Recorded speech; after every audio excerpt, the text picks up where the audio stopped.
Hello प्यारे बच्चों, कैसे हैं आप सब लोग। I hope your preparation are going to be very nice and you are boosting in every concept of chemistry with Shubh chemistry. So let us start. The today's question is based on heat release of strong acid. हमें strong acid और strong base की reaction करवाना है।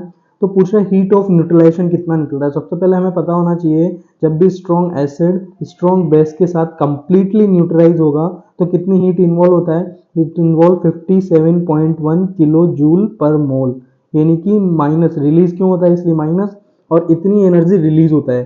सो let us start. कितने moles react कर रहे हैं, ये पर मोल के लिए डिफाइंड है। यहाँ पर क्वेश्चन में कितने मोल्स अवेलेबल है, 0.5 मोल। सो ए पार्ट में हमारा आंसर क्या होगा, यानी कि 0.5 मोल ही के रिगार्डिंग ही हीट ऑफ न्यूट्रलाइजेशन रिलीज होगी, यानी -57.1 को मैं 0.1 से मल्टीप्लाई करूंगा। The answer will be 28.55 kilo joule पर mole. I hope it is clear to all of you. B part की बात करें तो बी पार्ट में हमें क्या दिया है, मोल्स गिवन है HNO3 के, और ये 0.3 मोल ऑफ न्यूट्रलाइज होने। तो जितने मोल न्यूट्रलाइज होते हैं उतनी ही मोल्स की एनर्जी से मुझे मल्टीप्लाई करना पड़ेगा 57.1, और ये रिलीज है इसलिए -1। तो answer will B -17.1 kilo joule. यहाँ पर हम मोल नहीं लगा सकते बिकॉज हम कितने मोल के लिए निकाल रहे हैं, 0.3 के मोल के लिए।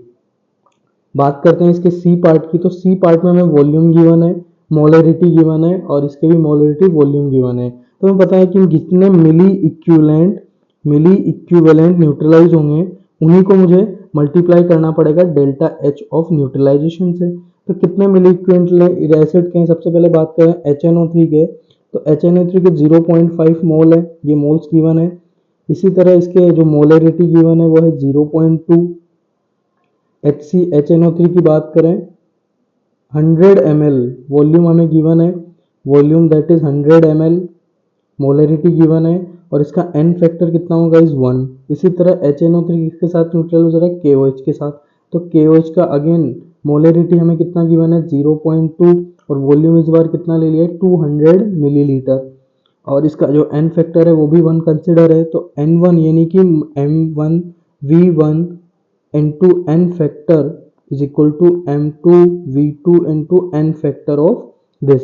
तो इसको मल्टीप्लाई करते हैं, कितने न्यूट्रलाइज होंगे, यानी यहाँ हमारे पास आ रहे हैं 20 मिली इक्विवेलेंट, और इसके आ रहे हैं 40 मिली इक्विवेलेंट। तो कितने न्यूट्रलाइज होंगे, केवल 20 ही पार्ट रिवाइज होंगे, यानी कि मुझे मल्टीप्लाई करना पड़ेगा 20 मिली इक्विवेलेंट इंटू 30 57.1। तो the answer will be what we will get, -1.14 kilo joule. I hope it is clear to. Let us start the इसका नेक्स्ट पार्ट। नेक्स्ट पार्ट में भी हमें ये करना है कि हमें गिवन है H2SO4। सबसे पहले H2SO4 का M1 V1 into n factor of निकालते हैं, किसके लिए, H2SO4 के लिए। इसी तरह जितने न्यूट्रलाइज हो रहे हो किसके लिए, M1 V1 into n factor of KOH के लिए निकालते हैं। जितने रिमेनिंग होंगे,